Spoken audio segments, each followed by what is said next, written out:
Hi, everyone, and welcome to the Heart of Innovation. We are in the heart of the holidays and so much happening in the world of peripheral artery disease, vascular and cardiovascular disease, as well as peripheral artery disease. It's blocked arteries and mainly the leg arteries. It can occur also in the arms, but that is very rare. But it's a disease more prevalent and deadlier than prostate cancer, breast cancer, and colon cancer combined. And we're seeing a lot more patients, especially in these cold winter months, presenting at the hospitals last minute, trying to get in and get treated, get those arteries unblocked before the holidays and all the doctors going on for onto vacation. And so I know that Dr. Phillips is experiencing that right now. And I have other doctors across the globe that are experiencing it. I know that a lot of our patients and the Global PAD Association's network are having trouble getting appointments with doctors, urgent appointments. They're ending up in emergency rooms where amputation is the only option for these blocked arteries because the CLI fighters, the critical limb ischemia fighters, these doctors that can open up even the smallest vessels like Dr. Phillips in the calf and in the foot when medically appropriate, they're just booked up. And you know what? They're allowed a holiday or two every once in a while as well. They need time off. They need to give their hands a break, right, Dr. Phillips? So it's just, I think December is probably the toughest month, don't you think, for both patients as well as doctors? Yeah, it's first of all, happy day, happy Monday.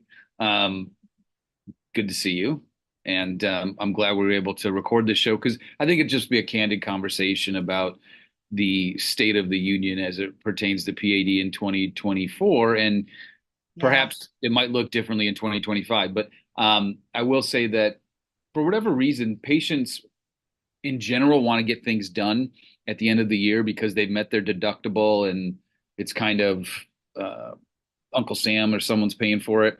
So there is that influx, and then you have that coupled with Thanksgiving and then the holidays, and now Christmas comes a little bit earlier. And so yeah, we're busy. I just was able to treat a patient a half hour before we went on live here for with critical limb ischemia, and I'll tell you, it's an interesting story if I have time to share it. Do I have time? Yes, please. So I got a text from one of our wound care surgeons from a town that's, gosh, probably a couple hours away, and you develop relationships with podiatrists, wound care doctors as it pertains to these folks because you're trying to help get them better blood flow and save the piggies. Which, by the way, I have my nice little mug here.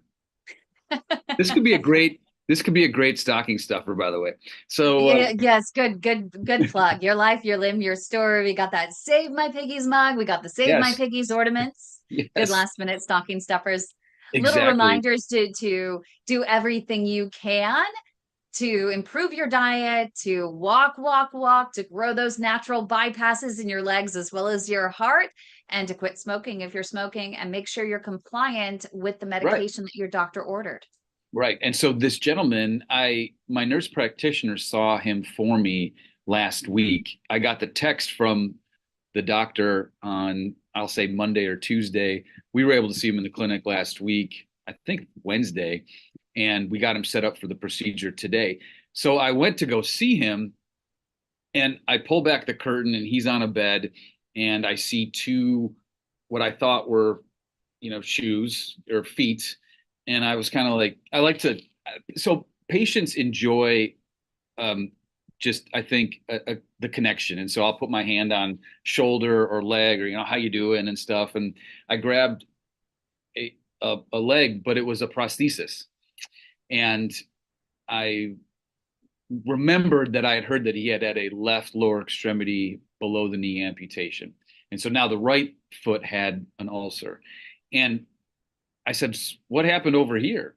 And before he could get any words out, his wife interjected and said, "Well, a few years ago, he had some discoloration of his foot and he kind of ignored it for a while. And finally, the wife said, finally, I had enough because his foot was turning black, and they brought him to emergency. He ended up being admitted, and he was infected and he lost his leg. And so he obviously doesn't want that to happen on the right side here, and he's a little bit more vigilant. But it's just that stark reminder that we always talk about in terms of raising awareness for PAD and trying to educate our patients. He would have died, and he told me that he was getting close to being septic or having bloodstream infection and potentially could have died, which is crazy, right? And this was in, I don't know, You 20 have to shake your 15 head ago. and wonder, because I see it every day. How is it that people wait to the point that this gentleman did before seeing a doctor when their foot's turning colors all the way to the point where it's going from blue to purple to black with gangrene? It is a total head scratcher, and I've been saying this for years. If you or I noticed a lump someplace in our body, we would say this is not normal. Let's get medical help.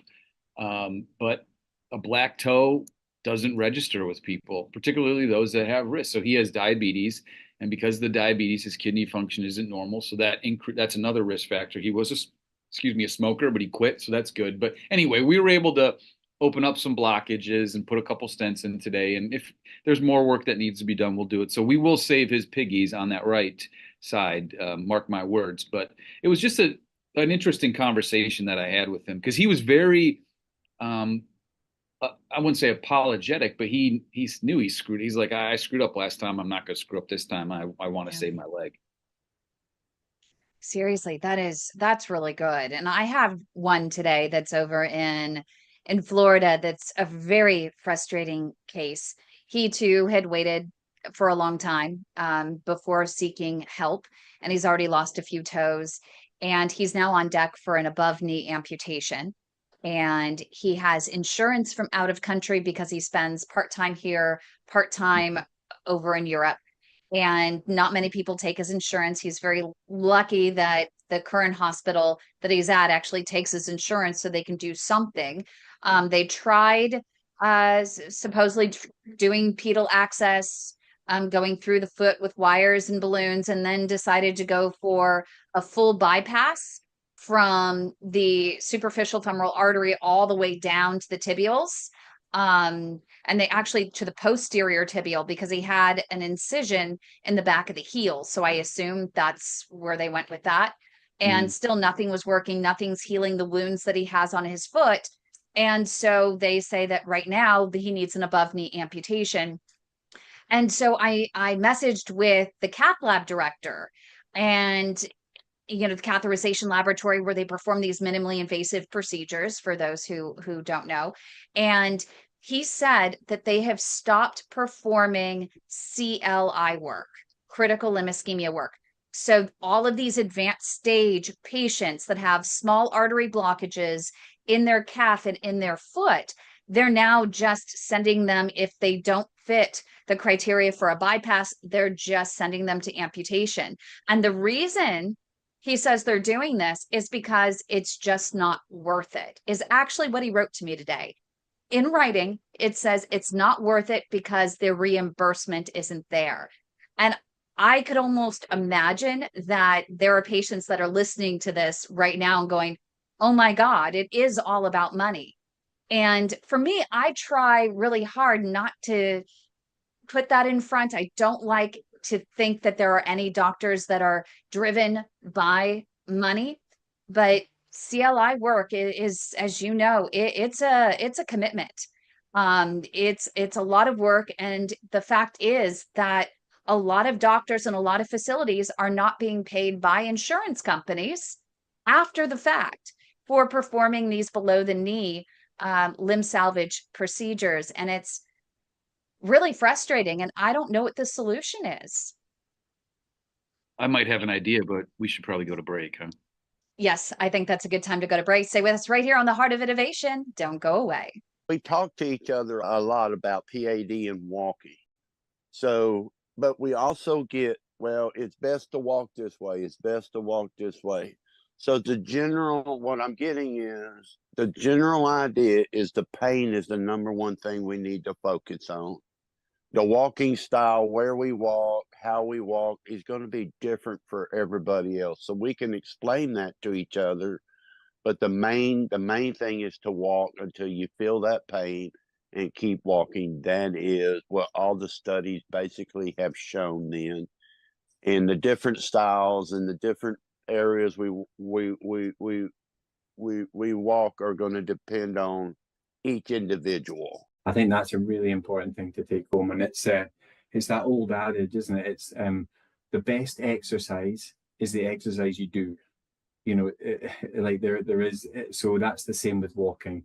The best walking is the walking you do. So if you're doing it, you're happy to complete it, you do it regularly, that's the one to stick with. And it makes sense. I mean, many studies have tried this way of like, oh, let's look at the doses, let's look at trying this and that. And all these studies have all they've ever found is that there's no better way than another way to do it. Welcome back, everybody. Thanks for joining us. I would love to give a moment of inspiration. And this one is a quote from John Madden, right? So we just got done with Thanksgiving, the Turkey Day football games. A lot of them are, well, because of John Madden, the Turduncan, right? What is it, a duck, a chicken, and a turkey? So I found a quote from him, and I think this is, Kim, you'll probably like this, and those that are listening will like this, but he's quoted as saying, "The road to Easy Street goes through the sewer." And so, Oh, wow. you know what? You got to work hard. You've got to overcome challenges and persevere and just be disciplined, dedicate yourself. And yeah, then you can get to easy street. But it's that you can also frame it this way. People can be jealous of what you have, but they aren't jealous of how you got it. So working hard. We're all working hard here. You're working hard to save limbs, lives, piggies. I'm doing the same. So it's a good day. Yeah, but sometimes you do got to go through the sewer to get to Easy Street, and that's absolutely no fun sludging, you know, through or trekking through that sludge, you know, It sometimes. And I reminds think, me of Shawshank Redemption, right? Where he has to climbs through the sewer, or he yes. busts the hole in the sewer and has to climb out. Yeah, he wanted his freedom pretty bad. And I think that that's the same for CLI patients that have that critical limb ischemia, that most advanced stage of peripheral artery disease, those blockages in the legs, because to get to that easy street, it is a lot of trekking through the sludge. There's a lot that you have to fight through to keep your limb. I mean, it takes a lot to get to that point to CLI. I mean, it takes a lifetime for so many people with diet and lack of exercise and maybe history of smoking or whatever it might be. But once you're there and you have wounds on your feet and you have rest pain that's waking you up at night, it is truly a fight and a true partnership in that fight, you and your doctor trekking through that sludge in order to get you back on your feet and walking down Easy Street again.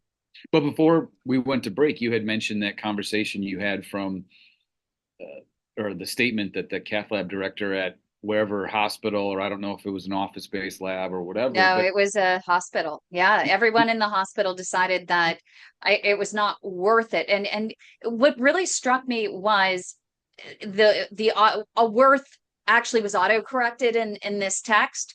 And they went back and they reiterated that he meant the word worth. It's not worth it because there's no reimbursement, or there's low reimbursement for doctors to spend the time to open up these arteries below the knee and into the feet. And I think that that is the case, especially for the feet. What patients need to know that there are codes that are specific to even the arteries and what you do in each and every artery. And as far as I'm aware, there isn't an actual code for opening up the pedal loop in the foot. So the doctors don't get, in a sense, extra reimbursement for opening up those arteries in the foot. And they do take additional time to do so. There are doctors that can and are willing to do it. They just go the extra mile and they do what I consider completing the case and making sure that there's full blood flow clear to the toes where there are wounds. But we find that most doctors are not doing it. And maybe what I just experienced today is one of the reasons why. Yeah, I'll share my thoughts. I mean, so not every case needs to go into the foot. You Right. build based on, they call them orders of blood vessels. And so I think, and I have to preface this, I am blessed to work for a health system that I have never once been told not to do something because it's not reimbursed or um, bringing in money or it's taking too long. And I think the group that we have is very, the environment is very productive in the sense that everybody kind of pulls the rope in the same direction. There are certain procedures like a heart catheterization and putting in a heart stent that can take 20 minutes sometimes. I mean, really. And the other end of the spectrum, it can take 3 hours sometimes to open up these blocked arteries in the leg. And we all kind of work in our own little silos, but it's kind of understood like, hey, so and so can knock out some heart casts, but so and so is going to be taking some time doing the other work, and it all evens out. So I'm very blessed to be able to do that. But honestly, in the hospital doing these procedures, it pays pretty well. I wonder if they were considering just the fact that it just might take too long. And you only have a certain number of labs, you only have a certain number of hours of work. And if one lab is you're doing one case and you're taking up a whole morning in the lab, and that lab is kind of in jail, so to speak, you can't get these other cases done. So it doesn't surprise me that this happens. And I hope it's not malignant in the sense that the administration is saying, yeah, you can't do these because it's not lucrative for us. But I imagine there are external pressures. And let's not forget, healthcare is a business, and you have to make money doing it. And it makes a lot of money, but people make decisions based on money. And even where healthcare is free, it's still, the decisions are, it's being taken into consideration, the cost of certain procedures and the time for these procedures, and really taking a look at the big picture. And if you're an outlier that you don't fit into that, real sweet spot, you might fall through the cracks, no matter what system you're in. And even in, when I was in Italy doing some training with some of our friends, Dr. Manzi and Mariano, so Italy is socialized medicine. There's a certain amount of money that the government pays the hospital to treat said diagnosis. And let's say it's 5,000 euros. I don't know, I'm making up a number, right? But so you get that. Well, if your case you spend 4,500 euros, well, the net is, 500 euros. Well, that doesn't cut it for them. And so you have to be smarter about how you're spending money, and you can get it done. But everywhere in the world, it's a business. And I think we've evolved to get a little bit smarter with our tools and what we're using. But some of the things, Kim, and you know this, are very expensive to use. And that offsets some of the net benefit from a financial standpoint of the procedure as well. But what's interesting is when you do watch our friends over in Italy, some of the pioneers of the most advanced tools and techniques, looking at Mariano Polina and looking at Marco Manzi, they can work wonders, perform miracles with just a wire and a balloon. Yeah. It's amazing what they can actually do with the minimum, without anything else, no roto-rooting tools or anything else. And they've even used coronary stents, which are not indicated for the legs, but they've used them off label to end up maintaining those vessels below the knee open. Whereas here in the United States and many other places, they won't even try to open up the arteries below the knee because it's just not durable. And they say, why delay the inevitable? You're going to need an amputation anyway, or it's going to be a revolving door of these roto-rooting procedures. So there you go. Well, but again, they get it done because there are cost constraints. They have to work with those tools because they don't have the other ones and it's too expensive. But it just goes to show, with a hammer and a few nails, and some wood, you can build a house. But it just takes a little longer. That was a terrible analogy, by the way, but that's all that came in my head. I appreciate it. I knew where you were going. And speaking of where we're going to break, and we'll be back with our conversation talking about peripheral artery disease and all the complications in care. That's next right here on the Heart of Innovation. So don't go away. As we're talking about PAD, and we want people to say, you want the legs to be saved. I think it's kind of interesting that, and I'm just reminded of some of the great people my father met during his lifetime, and he got to meet, I don't know if you've heard of him, someone called Sir Douglas Bader, who was, there was a film called Reach for the Skies, and Douglas Bader was essentially a World War II ace in the Battle of Britain who flew without any legs. He had artificial legs, and he flew. And he was this great name. So my father met Douglas Bader in the mid to late, probably the late 70s, early 80s, and at the end of his life anyway. And the thing that Douglas Bader communicated, this is someone who'd lost both his legs in a horrific accident before World War II, and was just how important it was to focus on what it would take to keep legs. So, as someone so that's what I think's really great about what you're doing, and what a lot of my father's practice was about, was what can we do to save legs? And that's from someone who lost their legs, because yes, you can have a great life without your legs, but if you can do things that save legs and make those differences, it's a huge difference for that person's life. So, that's the kind of thing that strikes me is important about today, and what we can do to ensure that those patients get into the right hands and get treated properly and early. Welcome back, everybody. Thanks for joining us. Kim and I are having this wonderful little candid conversation about PAD and cost restraints, and is it worth it for said institution to treat some of these blockages and some of these folks? But my question for you is, you said you talked to a cath lab manager, which is either, at least in my world, a nurse or a senior tech, a rad tech. And so you I'm just curious, like, how did they receive you asking them these questions? Because I can imagine the role you play. So you're basically allowing some patients to have like a physician friend. Okay. So for example, and I don't know if I told this story, and if I did, forgive, and I've done this before, like, I don't like to pull the physician card out, but when I have somebody that needs something from a doctor that I don't know, or like a skill set that I don't have, I can text doctor friends.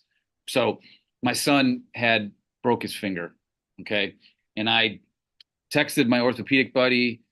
He said, well, you go get an x-ray. So I was able to, I can circumvent the system because I know people. And so you do that for people, right?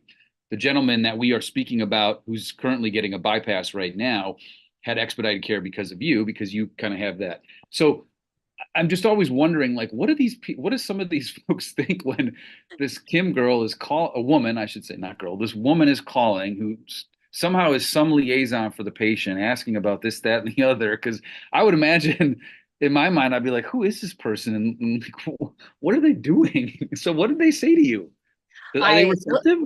In this case, I had a really warm introduction from one of our fellow CLI fighters.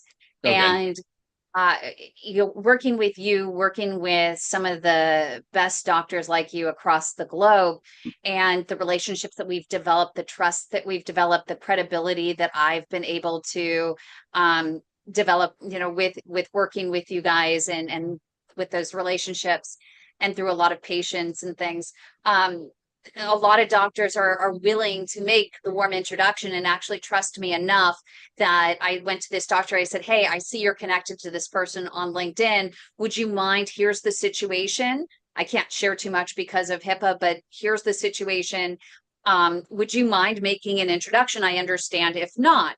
And this person gave a very nice, warm introduction. Hey, I have this woman, her name is Kim. She's with the Global PAD Association. Not sure if you are aware of it. They're kind of like the ADA or AHA, but they're for PAD, and they do really great advocacy for our patients. They send me patients all the time that were able to save their limb when they're on deck for amputation. So, please, see how you can help her. And so with that type of a warm introduction, they're willing to at least entertain the idea that I'm a good person, I'm credible, I'm trustworthy, and I'm not here to put anyone out of business. I'm not here to make anyone look bad. And that's always the biggest thing I worry about. For example, as part of this case, I did end up with one of our buddies out of Florida. I won't say his name, but he was able to also get involved, and he was able to give me the cell phone number. He just starts, and what I love is that you guys are always just sending me the contact cards and just saying, just go call him, just tell him I sent you. You know, no big deal. You trust me that much. And I called this doctor and I said, hey, you don't know who I am. You have one of my patients there. I just want to let you know, I'm not here to challenge you. I'm just here to understand. I just am trying to help the patient either get more peace of mind for this amputation or just exhaust all available options. As you know, not every doctor may know all of the different options that might be available elsewhere. And we just are trying to help the patients. It's a big life changing and sometimes life ending or life shortening decision. And so it's understandable that someone would reach out to an advocate and just see if anything's possible. I let them know that it has nothing to do with their lack of love for the doctor, their lack of trust for the doctor. And I find that when I go through this, they're really receptive and they really do care about their patients. The only time that I've had a problem, and I understood why it was a problem, was a big healthcare system along the East Coast that the patient was on deck for amputation. It said it in the chart, didn't mean that it was going to happen right away. And the doctor didn't mean that it was going to happen right away, but just said that there was nothing else that this doctor could do about it. So the next step might be amputation. And just putting that in the chart sent the patient in a tizzy. The daughter found us at the Global PAD Association. They told me specifically they did not want a doctor in that system. They wanted a doctor completely outside of the system.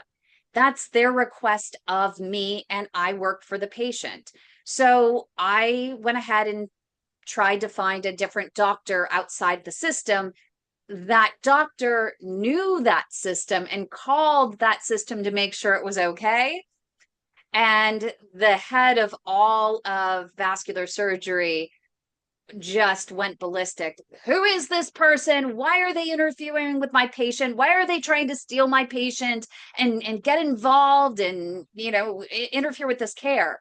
And this person had reached out to one of my board of directors, and this person was able to say, hey, no, you should trust Kim. She's just honoring the patient. You really should talk to her and include her in all of your patient's care. And so this doctor ended up calling me and we had a great conversation. He's like, I'm so sorry. I didn't mean to go off. I understand where you're coming from. And he said, you know what? Do you mind if I just take her under my wing? And she's gotten the best care. He actually agreed that she had more options there at that hospital that maybe his team didn't have, but he did. And she's been getting the best care available. I mean, it's awesome. So it did work out well, but it was one of those things you just have to work through. And we're not always going to have a warm reception, but I try really hard to just let the doctors know that we just want to be a partner in the care of the patient. That's awesome. You know what else is awesome? Sticking with us. We're going to break. We'll be right back. How many procedures are you willing to go through? Is it worth going through that many, or would you rather just cut the thing off? That's funny. Was it worth it? Oh yeah, I have my leg, man. Amputation should absolutely, positively, 100% never be a first-line treatment. What an incredible operation, what an incredible lab you have here. Without a doubt, we're underdiagnosing peripheral arterial disease. It has not gotten the attention that it should because it is a killing disease, it is a disabling disease, and most importantly, it's a disease that we now have great treatments for. Okay, let's go to the next one. They were going to amputate it, and I needed to consult with my family. Did I want it off here or here? You're just shocked. It's scary. I don't even know how to explain it. You're 42 years old. We're waiting till people are at the end of the spectrum and almost beyond hope. There is good care available here. Closed minds are what we have to get rid of.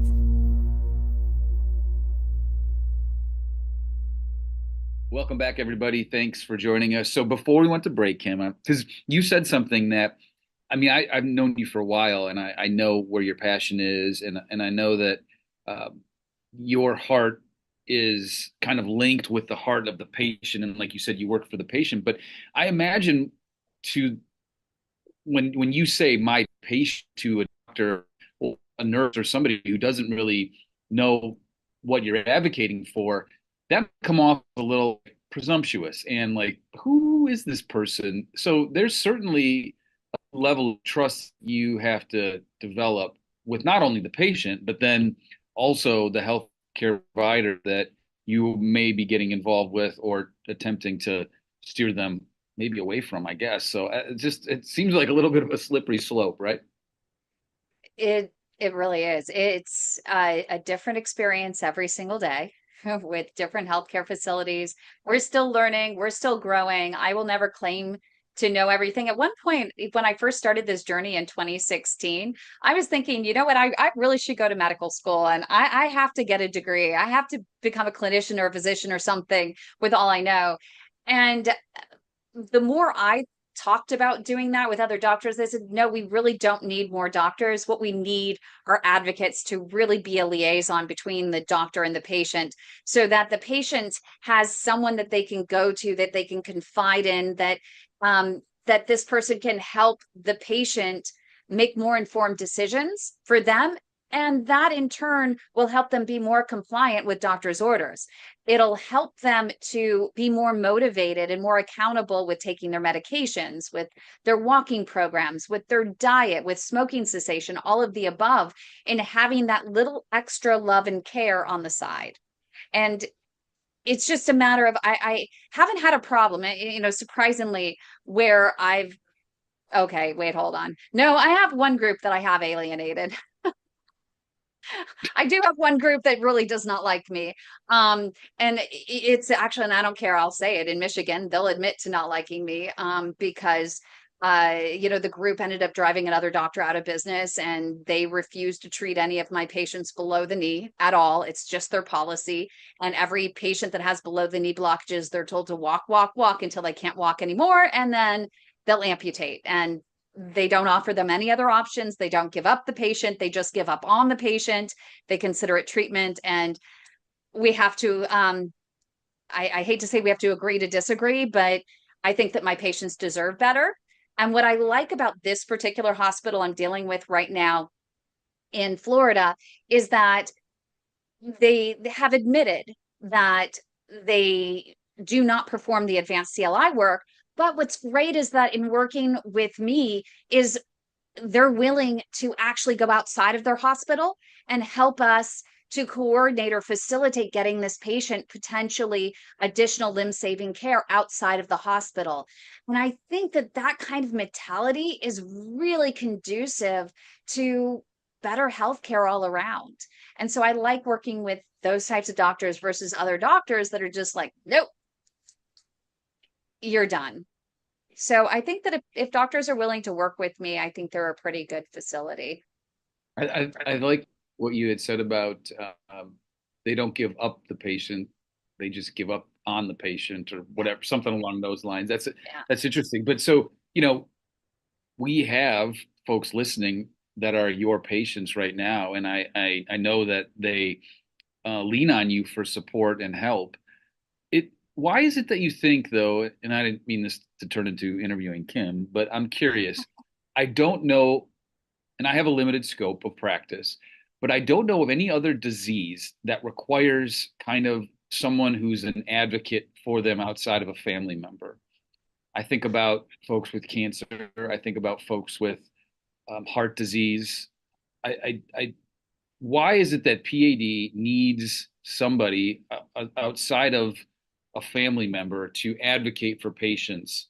Is it because of lack of knowledge from physicians, in your opinion? And we only have about 90 seconds left, but I think that we are still in the early stages.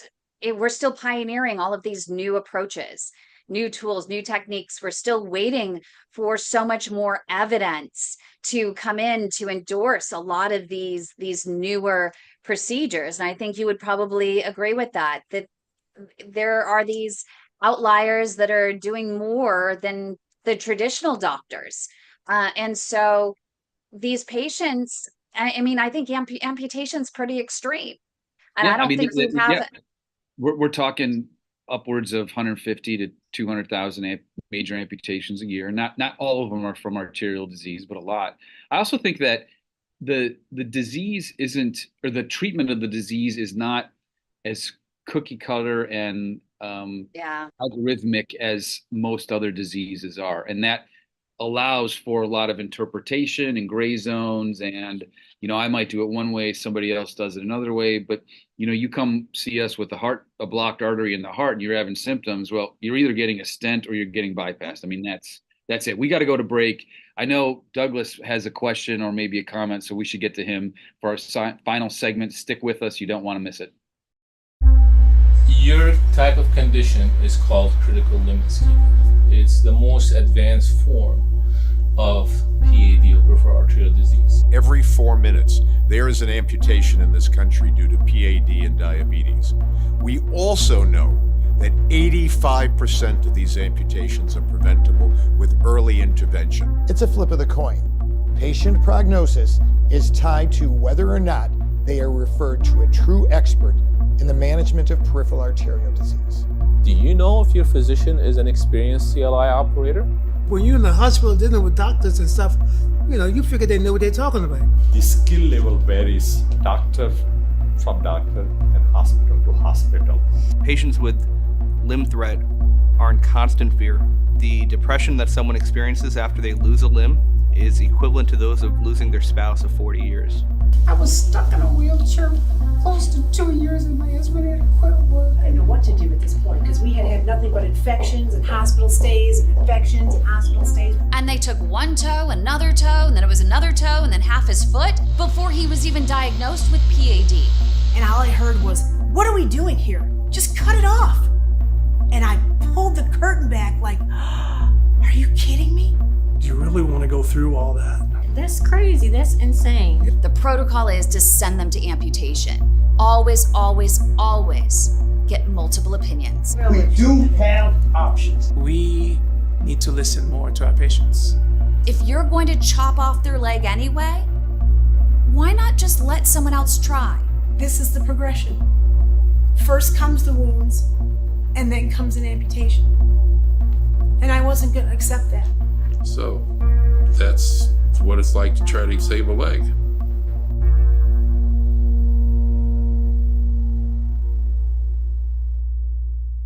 Welcome back, everybody. This show is entitled Dr. John Interviews Kim. So, with interjection from several, or at least one member of the studio audience. So, Douglas, you had a question for us, or maybe Kim. So go back to your office visit. So if I come into your office visit before you met Kim, and you're sitting there looking at me, and I pull out my phone and I say, "I'm going to call this lady, and her name is Kim." She gets on the phone and she starts talking like she does now. She knows what she knows. And she's telling you, maybe you need to do this or you need to do that. Did you do this? Did you look at that? As a doctor, with all you've been through in your studies and you've worked hard to get where you are, does that interject like an ego, or like, who is this lady talking to me like this for? What? Who the hell is Kim, and where did she get this from? Yes. All right. So again, here's my. Well, it's please do not confuse your Google search with my medical degree, and I've shared that before. I'm going to be 100% honest with you, okay? And I'm going to be honest with wearing a hat that I have not been participating in this group or whatever. I'm out in practice by myself. If that happened to me, I might. And again, this is the John Phillips disclaimer here, okay? But in my mind, I'm thinking, this ain't happening. I might say to you, okay, I'll listen to her. But, you have to worry about, well, are they recording this? Like, what's going on here? This person is not a family member. I don't know them from Adam.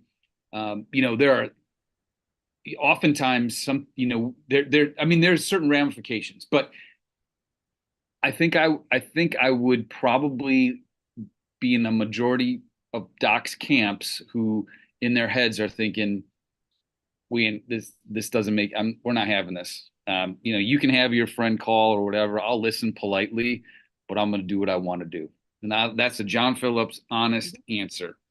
Before and he you got haven't had, and so our approach is a little less aggressive than what Douglas conveyed, but still the idea is there. And Right. and if I'm on the phone, what I typically do is say, hey, I just wanted to make sure that you're okay with me being on the phone.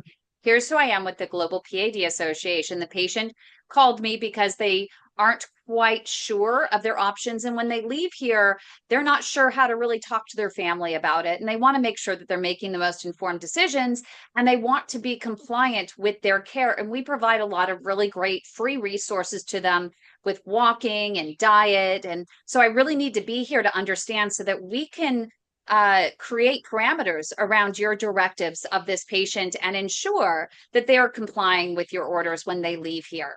And so usually in taking that approach, and it's condensed down to about 15 seconds, I would say I've never been kicked out of a conversation before with a patient. There's only been one heart doctor that said he's got it, he understands, he'll make sure the patient knows what he needs to do, and he can call me after. So that was just one isolated instance, but most people are really okay with us being involved once they understand what we do and realize that we're just here to help the patients be a better partner in their care. I think that sums it up, and that's a excellent time to stop this wonderful little interview. Kim, this may have got me my Emmy. We'll see.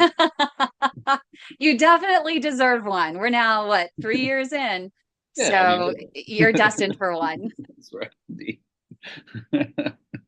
Thanks for joining us, everybody. A fantastic show. Appreciate it. Happy holidays. Happy holidays. You have leg cramps that stop you in your tracks, aching and tightening that always comes back. It could be your arteries signaling something's wrong. Let's dive into this journey. Come along. Walking down the street, feel the birds let in.